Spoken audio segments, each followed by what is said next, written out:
우리 사회의 장애와 장애인에 대한 진솔한 이야기를 담은 토크 콘서트. 성남시 장애인 권리증진센터와 복지TV가 준비한 장애인 공감 토크 행복한 마음, 지금부터 시작하겠습니다. 안녕하세요. 네, 장애인 공감 토크 행복한 마음이 벌써 5번째 시간이 되었습니다. 네, 그렇습니다. 무더운 여름을 어떻게 보내셨어요? 5번째 하는 동안 엄청 힘들게 달려오셨는데. 네, 정말 긴 시간이었는데요. 또 여름이니까 휴가는 여행 아닙니까? 예, 어디 여행을 다녀오셨어요? 다녔습니다. 네. 여행을 다녀왔는데요. 제가 행복한 마음을 또 진행해서 그런다 보니까 여기가 편의시설이 잘 되어 있나 뭐 이런 게 자꾸 보이더라고요. 어디 갔다 왔는데요? 비밀이에요. 그래요? 그러면 제가 갔다 온 데 얘기할까요? 네네. 어디 갔다 오셨나요? 제가 지금 휴가 기간이에요. 네. 지금 휴가 중이시래요. 예, 휴가 기간인데 방송을 하면 이 정도는 다 이제 손해를 봐야 된다고 해서 이렇게 휴가 겸 방송 겸 나왔는데, 제가 휴가 때 제 고향인 해수욕장 껴있는 서해안을 갔다 왔어요. 근데 직업병인지라 갔는데도 이제 그런 거밖에 안 보이는 거예요. 화장실이 잘 돼 있는지, 또 뭐 이렇게 해변가에 이동 경로가 잘 돼 있는지 이런 것만 보이더라고요. 근데 이번에 갔다 온 해수욕장이 굉장히 유명한 해수욕장이에요. 혹시 서해안 하면 떠오르는 해수욕장이 어디죠? 대천 만리포. 그렇죠. 거기 다음으로 유명한 춘장대 해수욕장이라고 아세요? 이름 참 저희틱하죠. 근데 거기도 서해안에서 5손가락 안에 드는 유명한 해수욕장인데요. 갔는데 이게 장애인분들이 백사장까지 이렇게 이동하는 경로나 이런 것들이 잘 안 돼 있더라고요. 근데 동해안 쪽은 어느 정도 돼 있는 곳도 있어요. 근데 또 서해안 쪽에 이렇게 가다 보니까 관심이 또 그런 쪽에 있으니까 이렇게 봤는데 잘 안 돼 있더라고요. 근데 이동권 또 관련되면 또 생각나는 분이 있죠. 그렇죠. 이동권계의 천사. 바로 오늘의 주인공이기도 하신데요. 네, 장애계나 사회복지계에서 이분을 모르면 간첩입니다. 혹시 누군지 아세요? 네, 알 것 같습니다. 네, 모르시는 것 같아서 빨리 소개해 주세요. 예, 알겠습니다. 우리 사회 장애인 차별을 없애고 장애인 인권을 지키기 위해 최전방에서 활동하고 계신 분입니다. 전국 장애인 차별철폐연대 박경석 공동 상인 대표를 소개하도록 하겠습니다. 네, 그럼 오늘의 주인공을 지금 만나보겠습니다. 큰 박수로 맞이해 주세요. 예, 큰 박수 주세요. 저는 이 금방 소개받은 전국 장애인 차별철폐연대에서 활동하고 있고요. 그리고 전국 장애인 차별철폐연대가 같이 그 속에서 회원단체로 있는데요. 노들 장애인 야학에서도 활동하고 있습니다. 박경석입니다. 반갑습니다.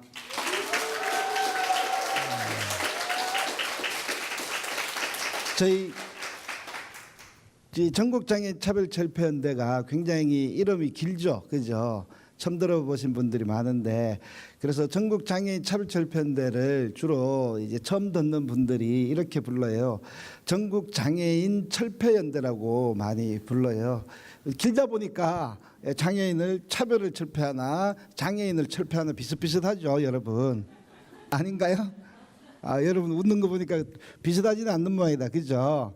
그래서 장애인을 철폐하는 게 아니라 오늘은 장애인의 차별을 어떻게 함께 없앨 것인가, 이런 고민들을 같이 나누려고 이렇게 나왔습니다. 오늘 여러분들하고 같이 이제 이야기 나눌 이 주제는 이 장애와 장애인이 누구인가라는 이야기를 함께 나누려고 하고 있습니다.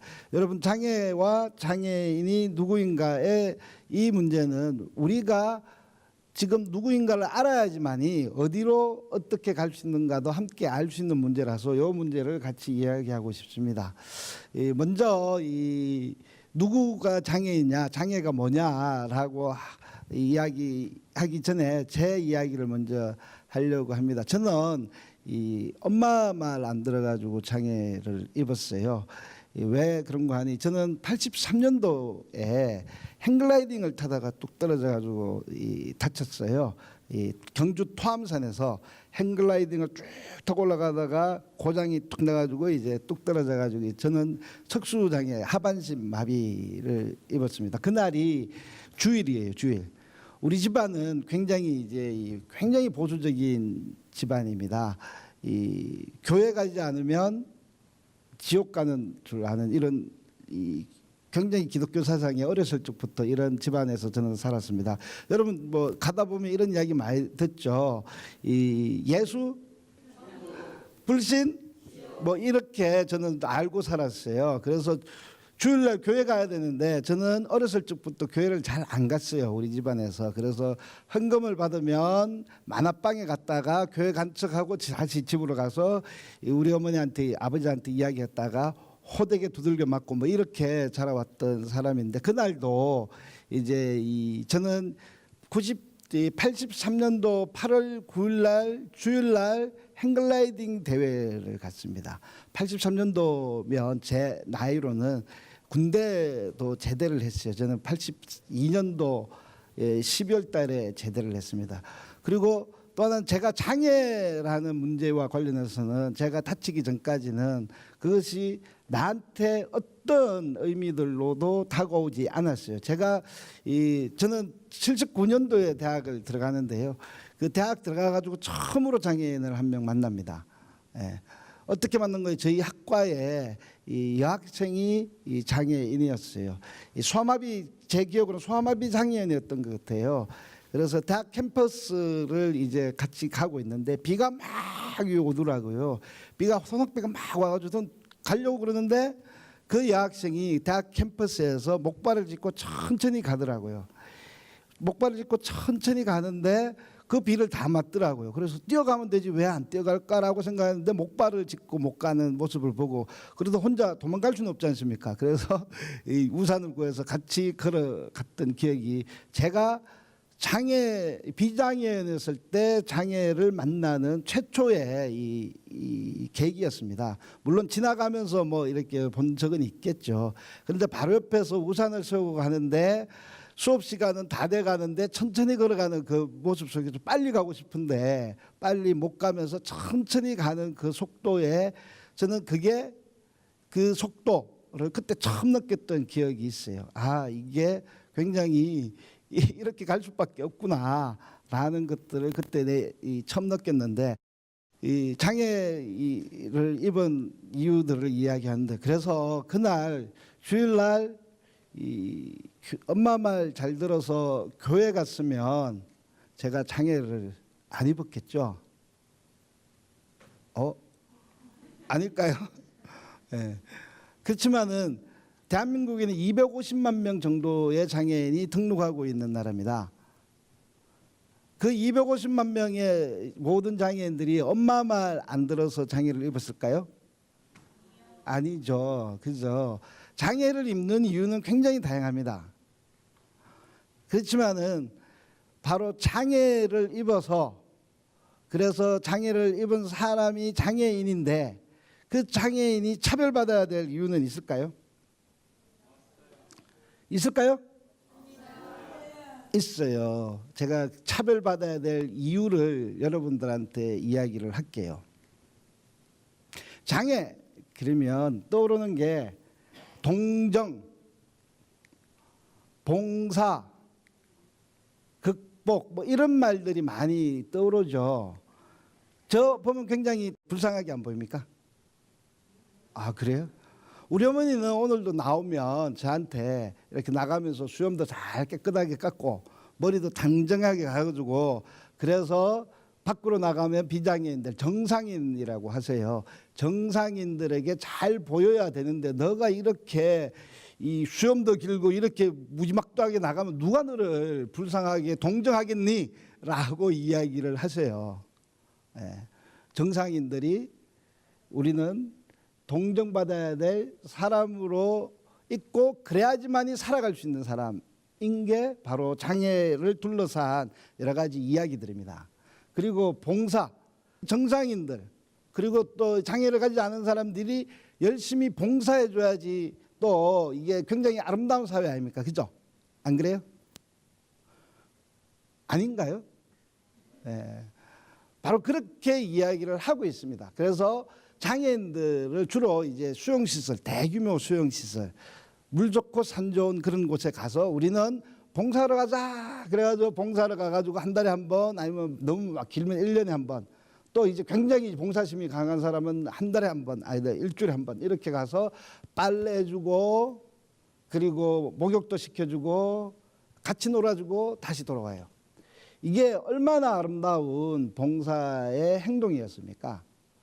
그리고 그것들이 굉장히 이 장애인을 둘러싸서 이야기하는 굉장히 이제 중요한 행동이기도 합니다. 나눔이죠. 바로 이런 이야기들이 많이 있습니다. 그리고 극복. 저는 장애를 엄마 말 안 들어서 입어서 그래서 내 탓이죠. 내 탓이죠. 내 큰 탓이죠. 그래서 너는 너의 장애를 극복해야 된다라는 이야기를 많이 들었습니다. 그래서 네 때문에 네가 잘못했어. 네가 엄마 말 안 들어가지고 장애 입어놓고 누구 탓할래. 네가 극복해야 된다라는 이야기들을 주로 많이 이야기 들으면서 저는 이 장애를 입은 후에 이렇게 살아왔습니다. 이게 그냥 저 혼자만 겪는 이야기가 아니라 이 사회에서 주로 이야기하는 언론과 그리고 또 장애 문제를 바라보고 있는 관심이 있던 관심이 없던 이 문제를 바라보고 있는 사람들의 주된 시각이에요. 그렇지만 왜 이런 장애에 대한 동정, 봉사, 극복이라는 시각들이 왜 만연해 있을까라는 이야기는 이 사회의 개인주의, 경쟁, 효율성 이게 우리 대한민국에서 살아가고 있는 이 사회에서 굉장히 중요한 잣대예요. 경쟁에서 이겨야죠. 그래서 열심히 교육받지 않습니까? 열심히 공부해서 서울대학교 가려고 하고 있지 않습니까? 그리고 효율성, 사람이 효율적이어야죠. 일을 하는데. 그래서 그 효율성이라는 것하고 관계는 없을까라는 질문들을 저는 하고 있습니다. 이것이 바로 우리 사회에 가지는 가치, 원리와 같이 연관되어 있는데 이런 연관성과 그리고 동정, 봉사, 극복이라는 그것을 강요하고 있는 이것과 관계는 없는 것일까라는 것이 장애인이 왜 차별받고 있는가에 대한 이야기와 연관된 이야기라고 저는 생각합니다. 먼저 장애에 대한 이야기를 할게요. 장애는 WHO 세계보건기구에서는 손상이라고 명확하게 적고 있습니다. 손상. 그래서 장애인 차별금지법에도 장애와 장애인이라는 조항이 있는데 거기에 장애라고 하면 신체적, 정신적 손상이라고 하고 있어요. 그래서 손상은 뭡니까? 다쳤다라는 거죠. 바로 그 손상과 장기간, 그것도 손상도 이제 짧게가 아니라 장기간, 저처럼 굉장히 이제 죽을 때까지 너는 고칠 수 없어. 이런 판정을 받은 사람을 주로 이제 장애라고 하고요. 그 장애를 가진 사람이 바로 장애인이라고 법적으로 이제 이야기하고 있습니다.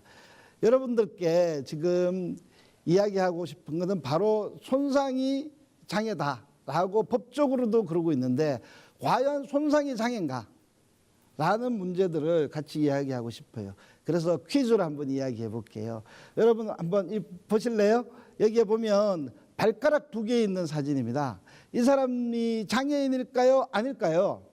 서아프리카 부족의 사람들의 발의 모습이래요. 발가락 2개가. 그러면 다시 물어볼게요. 발가락 여러분 5개 가지고 계시죠?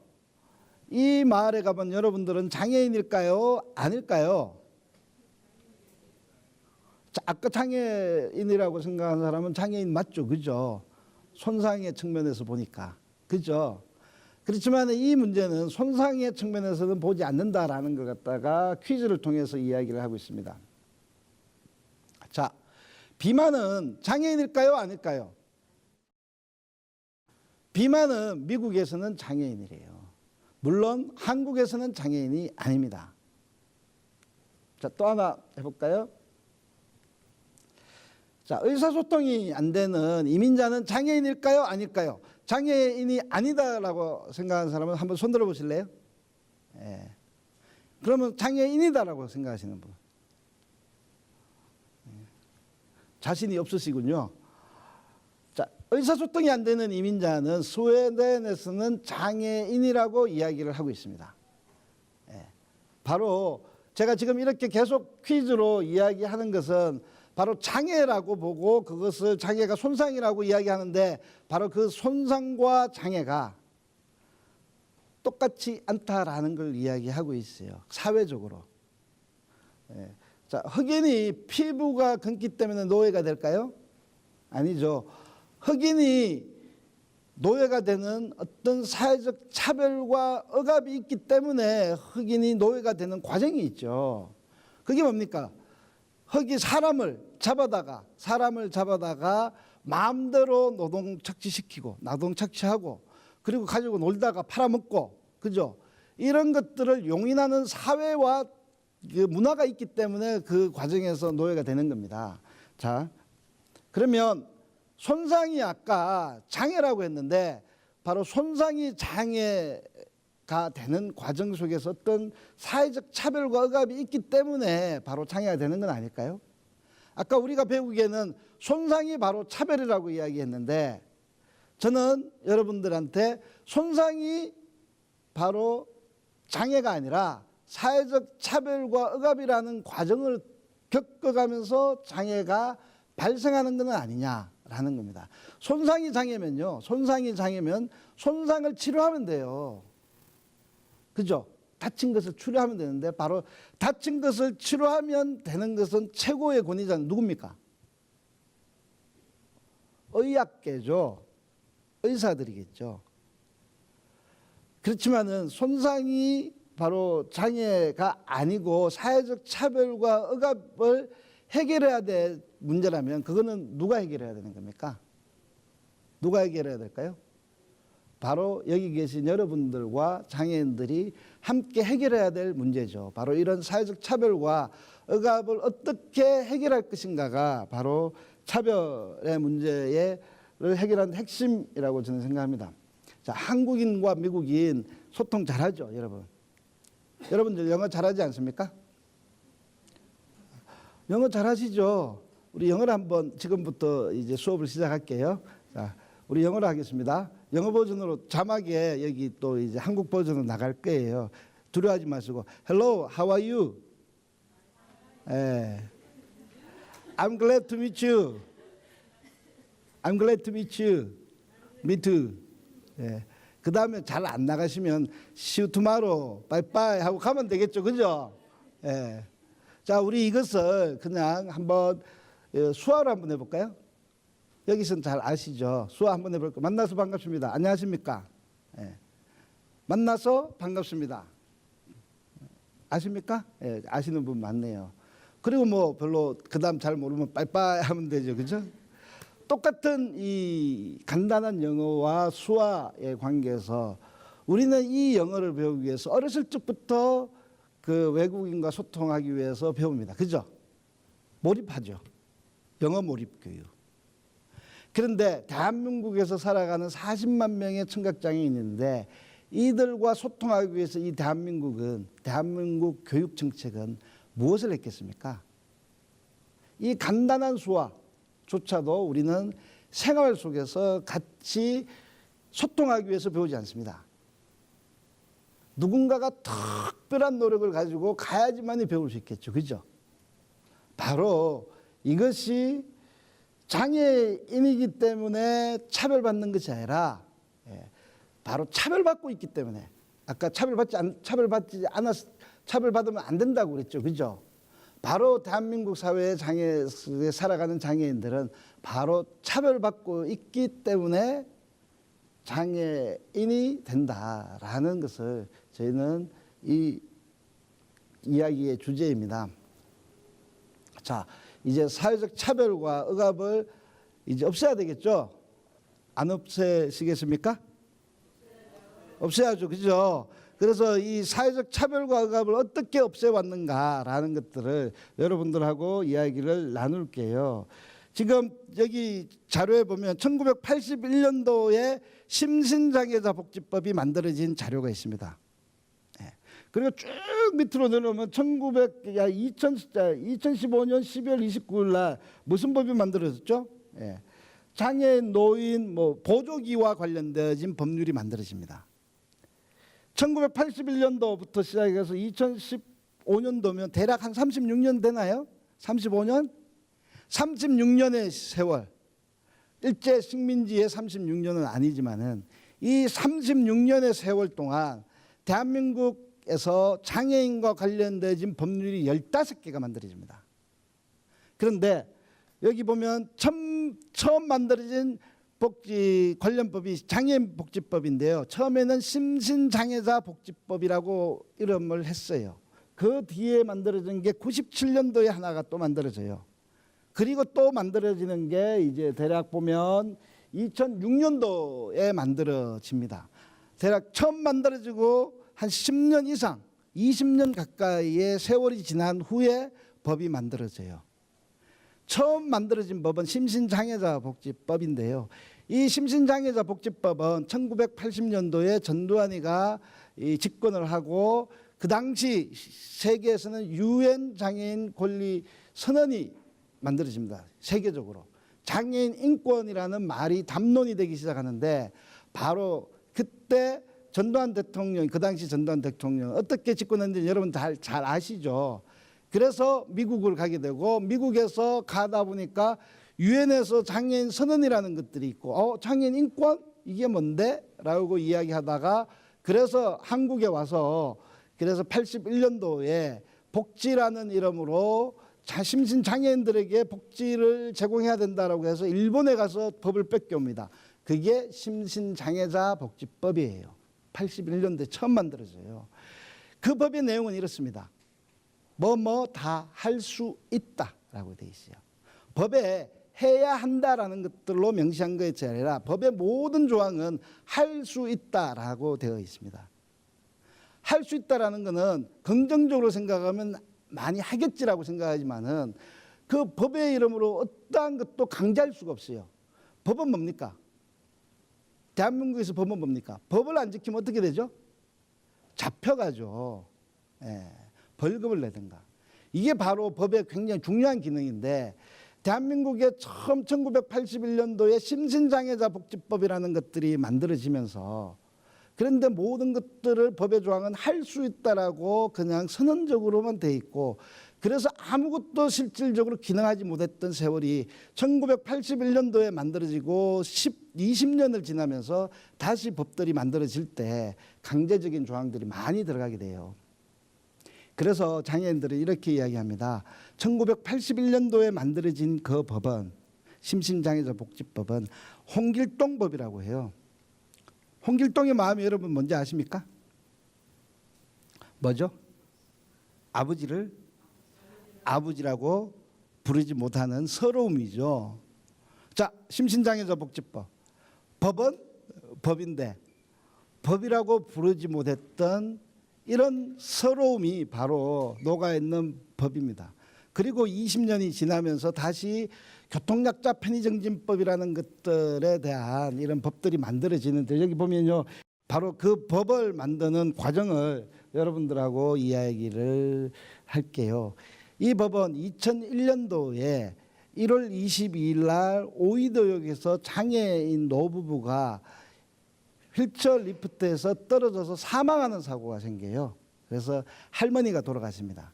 할아버지가 중상을 입고 왜 오이도역에서 장애인 노부부가 떨어져 죽느냐 그러면 그날이 구정이었습니다. 구정 때 아들을 보기 위해서 역귀성한 이 노부부예요. 그래서 아들과 며느리와 손자를 보기 위해서 오이도역에서 내려서 리프트를 타다가 떨어져서 사망합니다. 2001년도는 이 대한민국에서 지하철이 있는데 그 지하철에 엘리베이터를 설치하려고 하는 것들이 아니라 모두 다 리프트를 설치하려고 하는 정책이었어요. 우리가 매번 찾아가 가지고 누구나 안전하고 편리하게 이동해야 되는 대중교통이고 그래서 그 대중교통을 이용하는데 안전하게 이용하기 위해서는 지하철이 필요합니다라고 수없이 강곡하고 이렇게 찾아가서 건의하고 이렇게 했습니다. 그럼에도 불구하고 대한민국 수도에 서울에 이제 이 지하철의 대중교통 정책을 리프트를 설치하겠다라는 거였어요. 그런데 리프트에서 떨어져 죽었어요. 그래서 굉장히 화가 났습니다. 그래서 찾아갔어요. 시장님, 이렇게 대중교통을 이용하다가 지하철을 이용하다가 그것도 구정 때 이렇게 돌아가서 사람이 죽었는데 이 문제를 어떻게 해결하시겠습니까? 라고 이렇게 막 물어봤어요. 그런데 검토해 보시겠대. 야, 그래도 찾아가가지고 검토까지 해주신다니까 얼마나 감지덕집니까? 그죠? 그래도 또 하나 또 물어봤습니다. 검토하시는데 언제까지 좀 검토하시겠습니까? 라고 물어봤더니 언제까지 검토하는 것도 검토하시겠대. 지하철에서 사람이 이렇게 떨어져 죽었는데 그런 답을 받고 여러분들은 어떤 마음이 어떠시겠습니까?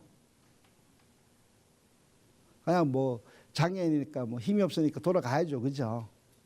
집에 가서 다시 우리는 고이고이 앉아 있어야 되겠죠. 그죠? 그래서 2001년도에 대한민국 보건복지부가 이렇게 장애인들에게 질문합니다. 당신들은 한 달에 몇 번 외출하십니까? 라고 물어봐요. 그랬더니 우리 착한 장애인들이 이렇게 대답해요. 나는 한 달에 5번도 외출하지 못합니다. 라고 70.5%가 그렇게 대답합니다. 여러분들은 한 달에 몇 번 외출하십니까? 이렇게 물어보면 굉장히 이상한 질문이죠. 국가정보원에서 나온 것도 아니고 개인 사찰하는 것도 아닌데 왜 나의 사생활에 대해서 물어보지라고 생각할 수 있는 질문입니다. 그렇지만은 대한민국 보건복지부는 당연히 장애인들이 이동하지 못할 것이라고 생각하고 그 실태를 파악해서 그런 질문을 했어요. 그 전제가 있는 거 아닙니까? 그런 질문엔 전제가 있어요. 이동하지 못할 거라는 전제가 있죠. 그래서 얼마나 이동하지 못할 건가를 조사하기 위해서 그런 질문을 했는데 놀라운 숫자였습니다. 한 달에 5번도 외출하지 못하는 사람이 장애인들이 70.5%나 있었어요. 그런 가운데서 지하철에 리프트를 설치하고 있었습니다. 그 리프트를 이용하다가 장애인이 떨어져 죽었어요. 이게 2001년도에 장애인들이 겪어야 했었던 삶이었습니다. 교통 이야기하면 뭐 지하철만 있습니까? 여러분들 여기 마치고 나가면 어디 뭐 버스 타고 가시는 분 없죠? 버스 타고 가시죠. 예. 그럼 버스도 같이 타야 되는 거 아닙니까? 아니에요. 예. 그런데 그 당시 무슨 버스가 있었겠습니까? 우리가 이용할 수 있는 버스가. 그래서 지하철로를 내려가고 이렇게 버스를 이렇게 막았습니다. 저상버스, 계단이 없는 버스입니다. 휠체어 타고 바로 들어갈 수 있는 버스가 지금은 있죠. 예, 지금은 좀 있습니다. 그 당시에는 없었어요. 그래서 도입 좀 해주시면 안 되겠습니까? 라고 서울시장님한테 물어봤어요. 그랬더니 안 된대요. 왜 안 됩니까? 라고 물어봤더니 도로 사정이 안 된대요. 시장님 되게 이상합니다. 우리 형이 뉴욕에 있는데 뉴욕에도 저상버스가 돌아다닌대요. 한국이 좋아하는 미국 그 뉴욕에서 저상버스 돌아다닙니다. 우리 가까운 이웃 일본에서도 저상버스가 돌아다니더라고요. 뭐 그 두 개만 하면 너무 또 한정적이니까 인도 뉴델리에도 저상버스가 돌아다닌다고 내 친구가 그러더라고요. 그런데 왜 대한민국 수도 서울은 왜 안 됩니까? 라고 물어봤더니 도로 사정이 안 좋대요. 계속. 도로 사정이 왜 안 좋습니까? 그곳에는 아스팔트로 돼 있고 여기는 대한민국 수도 유리로 돼 있습니까? 그렇지 않죠. 바로 저상버스를 도입하는데 그 당시 지금도 마찬가지로 저상버스를 도입하는데 1억 원이 더 듭니다. 1억 원이 더 들어요. 그리고 지하철에 엘리베이터가 아니라 리프트를 설치하려고 했던 이유는 뭘까요? 리프트가 훨씬 더 저렴하게 설치하고 있기 때문이죠. 그러면 장애인이 70.5%가 한 달에 5번도 외출하지 못하는 이 어마어마한 사회 감옥과 같은 이런 현실은 결국은 장애인들을 위해서 누구나 안전하고 편리하게 이동해야 될 대중교통에 대한 투자, 돈을 들이기 싫은 이유 때문에 그것이 오히려 솔직한 이야기죠. 안 그렇습니까? 그것이 오히려 솔직합니다. 네, 너희들을 위해서 대한민국 국가가 왜 너희들을 위해서 그렇게 책임져야 되니? 이렇게 이야기하는 것이 오히려 솔직한데 오히려 다 그들은 당신들을 위해서 별도의 버스 조그만 거 몇 개만 해줄게. 당신들을 위해서.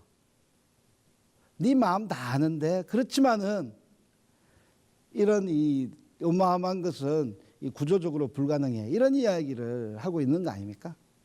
바로 그런 이야기에 대해서 저희는 이렇게 버스도 올라타고 버스도 막고 이렇게 활동을 했습니다. 이러한 활동들을 2년을 했어요. 그 2년을 한 것을 갖다가 저희 뮤직비디오로 있는데 뮤직비디오로 잠깐 보고 한번 볼까요?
사방에 울리고 버스가 넘쳐나도 우리에게는 또 하나의 벽 감옥이 따로 없다네. 투쟁으로 세상 열어가리라. 이동을 쟁취하리라. 온몸에 사슬을 묶어 물러서지 않겠다.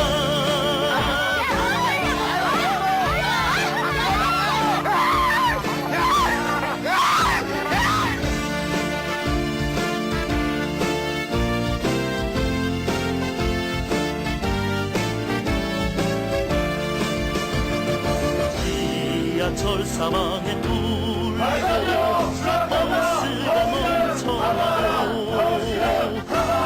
우리에게는 또 하나의 벽 감옥이 따로 없다네. 투쟁으로 세상 열어가리라. 이동을 쟁취하리라. 온몸에 사슬을 묶어 물러서지 않겠다. 투쟁으로 세상 열어가리라. 이동을 쟁취하리라. 온몸에 사슬을 묶어 물러서지 않겠다.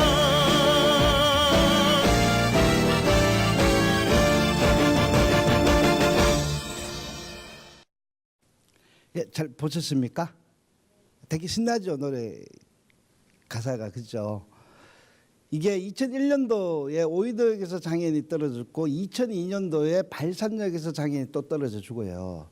그 1년까지의 이 그때 활동했던 영상을 모았는 건데 이게 50분짜리 다큐인데 노래만 좀 따와가지고 여러분들한테 보여드리는 건데요. 2002년도에 발산역에서 장애인이 또 떨어져 죽고 국가인권위원회, 그 당시 서울시 옆에 국가인권위 건물이 큰 게 있었습니다. 그래서 그 위에 올라가서 39일 단식 농성하고 그래서 그 당시 이명박 서울시장에게 약속을 받아요. 어떤 약속? 모든 지하철 역사에 엘리베이터를 설치하겠다. 그리고 저상버스를 도입하겠다. 그리고 또 하나, 특히 중증장애인들을 위해서 특별교통수단을 도입하겠다라는 것을 약속을 받고 이제 그 단식 농성을 끝내고 철수해서 그다음에 2006년도까지 이제 법이 만들어지는 이런 과정의 이 투쟁의 역사입니다. 그 투쟁의 역사 속에서 우리가 여기 영상 보면 뭐 지하철을 점거하고 버스 위에만 올라갔느냐, 그렇지 않아요. 어떤 것도 했는가 하니 이렇게 법 소송도 해봤습니다. 여기 보면 저상버스 도입의 불이행을 위한 확인인데, 위헌 확인. 이거 헌법재판소에게 우리가 저상버스를 타고 돌아다녀야 되는 것들은 헌법에 있는 평등권에 모든 대한민국의 모든 국민은 차별받지 말아야 된다. 성별, 나이, 출신 등에 따라서 차별받아서는 안 된다라는 조항이 있어요. 그게 평등권입니다. 그래서 그 평등권의 헌법 조항을 가지고 변호사님한테 물어봤어요. 이거 우리가 버스를 타지 못하는 것은 평등권에 위배되는 것 아닙니까? 라고 물어봤더니 그렇대. 그러면 같이 함께 위헌 소송을 해봅시다라고 해서 헌법재판관님, 되게 높으신 분들이죠. 그 높으신 분들한테 우리는 물어봤습니다. 이렇게 물어봤습니다. 대한민국 국가가 그리고 또 서울시를 상대로 이제 싸우고 있었으니까 우리가 이동할 수 있는 저상버스를 도입하지 않겠다라는 것은 헌법에 위배되는 거 아닙니까? 그래서 그 헌법에 위배된다고 그래서 결론을 내려주시고, 그래서 그 법에 의해서 대한민국 국가와 서울시가 이 저상버스를 도입할 수 있도록 해 주십시오라고 이렇게 물어본 재판입니다. 그게 2002년도에 답이 이렇게 나왔어요. 밑에 보면 장애인을 위하여 저상버스를 도입해야 한다는 구체적인 내용의 의무가 헌법으로부터 나오지 않는데요.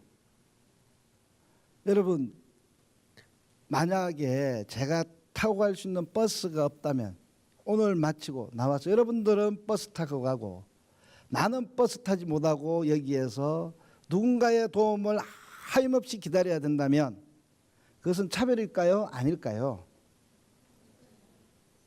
여러분들은 차별이라고 생각하지만은 바로 대한민국은 그것은 차별이 아니다. 헌법의 평등권에 위배되지 않는다라고 이야기한 겁니다. 그러면 헌법에서도 우리의 권리를 주장해서 나오지 않는데 그럼 어디다가 우리는 이야기할 수 있겠습니까? 우리 집안처럼 기독교이면 성경에다가 이야기해야 되겠죠. 그죠? 기도 열심히 해야 되겠죠. 그럼 불교 신자 되시니까 불경에다가 불교에다가 부처님한테 이야기해야 되겠죠. 그죠? 대한민국은 법치국가인데 헌법에 의해서 우리의 권리를 보장하라고 돼 있는 것 같았는데 안 돼 있었어요. 그럼 어디다 해야 됩니까? 예? 법을 고쳐야죠. 바로 법을 고치야죠. 법을 고치려면 뭐가 있어야 됩니까? 힘이 있어야 되겠죠. 바로 그 힘. 장애인의 차별을 없애는 것은 바로 그 힘이 있어야 됩니다. 바로 그 힘의 과정, 그리고 그 힘을 함께 만들어갔던 사람들이 이동권 투쟁에서 바로 정말 소수의 중증장애인들이었어요. 그들이 지하철을 내려가고 그들이 버스로 올라가고, 그래서 이것은 평등권에 위배된다. 그리고 누구나 안전하고 편리하게 이동해야 될 권리는 우리에게 있다라고 이야기하면서 법을 고쳐왔던 과정입니다. 이렇게 고쳐왔어요.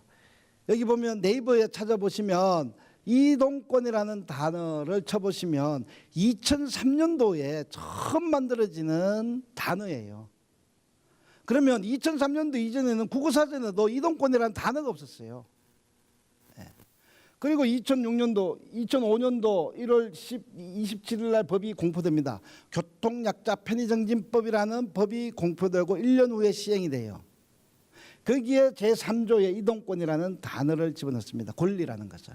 이것은 권리다. 그게 법적으로 처음으로 명시되는 겁니다. 2003년도에 국어사전에 이동권이라는 단어가 들어가고 2005년도에 법률로서 제3조 이동권이라고 있고, 누구나 차별 없이 안전하고 편리하게 이용하여 이동할 수 있는 권리를 가진다라고 이렇게 명시합니다. 이게 이동권입니다. 그전에는 이동권이라는 것은 국어사전에 없었어요. 여러분, 내년도에 뭐 대통령 선거가 있고 뭐 많은 선거들이 있다라고 들었는데 맞죠? 그러면 여성 여러분들이 대통령 선거에 나가는 거는 좀 너무 좀 이 권리에 맞지 않잖아요. 여성들에게 투표권이 있습니까? 그런 권리를 가져야 되나요? 정말요? 맞습니까? 맞죠. 그런데 그런 권리가 처음부터 있었나요?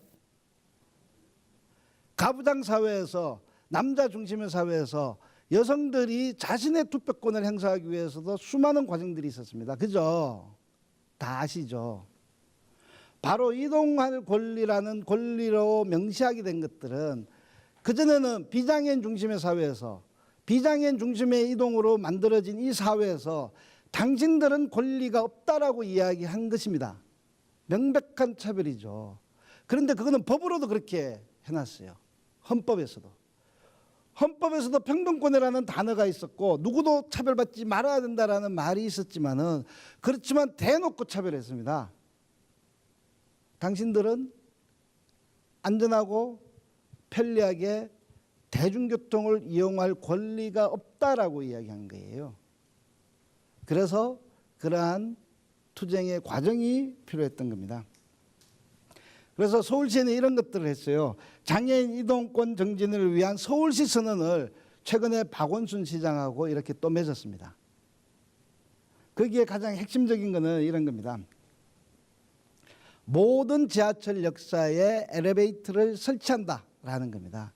이명박 그 당시 서울시장이 모든 지하철 역사에 엘리베이터 설치한다라고 약속해놓고 약속을 다 지키지 않고 가버렸었어요. 그리고 계속적으로 다 설치되지 않았습니다. 최근까지도 안 돼 있습니다. 그래서 안 되는 역사가 서울에는 34개 역사가 있었어요.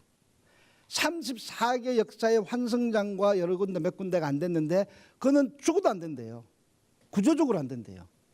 그래서 저희가 또 이 리프트를 펼쳐놓고 지나가는 출근길에 그것을 펼쳐놓고 막아놓으니까 또 비장애인들이 가다가 걸리니까 이렇게 하면 돼요. 재수 없네. 뭐 이렇게 이야기하면서 지나갑니다. 아침부터 병신 봤다 그러면서 지나갑니다. 출근길에 왜 나왔냐라고 이야기하고 지나가더라고요. 그래서 그렇게 이야기하고 그것을 수없이 하니까 그래서 서울시장을 만나게 되는 계기를 만들었어요. 그래서 물어봤습니다. 시장님, 달나라가는 세상에 이게 지하철에 엘리베이터를 왜 못 설치합니까? 라고 물어봤어요. 전문가들이 죽어도 안 된대요. 죽어도 안 된대요. 왜 안 되는지 저희는 전문가는 아니지 않습니까? 공학 박사는 아니잖아요. 그래서 죽어도 안 된다고 이야기하는데 왜 안 됩니까? 라고 물어봤더니 다시 검토하시라고 시장님이 그러셨어요. 그랬더니 이 34개 역사에서 10몇 년 동안 안 된다고 이야기하는 전문가들의 목소리가 20일 만에 된다라고 바뀌더라고요. 그래서 하도 궁금해서 물어봤어요. 그 대표적인 역사가 광화문에 보면, 서울의 광화문에 보면 거기 리프트가 긴 게 아직도 있습니다. 거기가 안 된다고 이야기했던 굉장히 유명한 장소인데, 그래서 그것을 왜 안 되냐고 물어봤고 그것이 가능하대요. 20일 만에. 왜 가능합니까? 라고 했더니 그 계단 밑에 숨어있던 기계실이 있는데 기계실을 통째로 뜯어가지고 딴 데 옮기고 거기다가 엘리베이터를 설치하기로 했대요. 결론적으로 34개 역사에서 죽어도 안 된다라는 그들의 역사는 결국은 돈 때문에 안 되는 거죠. 그래서 그것도 다 5년 내로 하기로 했습니다. 버스 100% 도입하기로 했습니다. 저상버스를 100% 도입하겠다. 그것도 지금 당장 하면 또 있는 버스 다 부숴야 되니까 그렇지 말고 10년 내로 하기로 했습니다. 지금 지나가는 버스, 계단이 있는 버스 있지 않습니까? 이게 원래 들어왔으면 대략 9년 정도를 운영해요. 9년 정도를 운영하고 난 뒤에 그 다음에 버스가 이상이 있는지 없는지를 살펴서 2년을 더 연장해서 운영을 합니다. 총 11년까지 운영을 할 수 있죠. 서울에는 이미 한 34% 정도가 저상버스가 들어와 있습니다. 그래서 계산하면 대략 한 10년 정도면 모든 버스가 100% 되겠다. 대폐차되는 모든 버스에 대해서는 저상버스로 도입하기로 이렇게 약속한 선언이에요. 바로 이런 선언들이 2015년도 12월 3일, 12월 3일은 세계장애인의 날입니다. 그날이 세계장애인 인권선언이 있었던 날이에요. 바로 그날 서울시와 모든 지하철 역사에 엘리베이터를 설치하고 저상버스를 도입하고 라는 약속을 하게 되고 거기 위에 특별교통수단 도입과 보도에 대한 이런 이야기들을 담고 있는 선언을 하게 됩니다. 장애인도 여러분들과 함께 안전하고 편리하게 대중교통을 이용하고 싶은데요. 이 고속버스는 왜 못타야 합니까? 우리가 이렇게 차별받아야 될 이유가 뭐가 있습니까? 장애인 인권운동의 산증인 전국장애인차별철폐연대 박경석 공동대표의 이야기 잘 들으셨나요? 모두가 인간다운 삶을 살기 위해서 무엇이 필요한지 다음 주 이 시간에도 계속됩니다. 많은 시청 바랍니다.